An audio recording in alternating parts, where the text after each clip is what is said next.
You ask Tiger to solve. This deals with linear equations with one unknown. The final result is x equals 12. Let's solve it step by step. Group all constants on the right side of the equation. Subtract 7 from both sides. Simplify the arithmetic.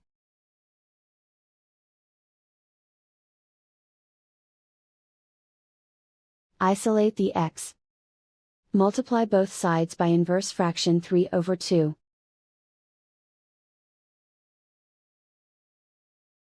Group like terms. Multiply the coefficients. Simplify the fraction. Multiply the fractions. Simplify the arithmetic.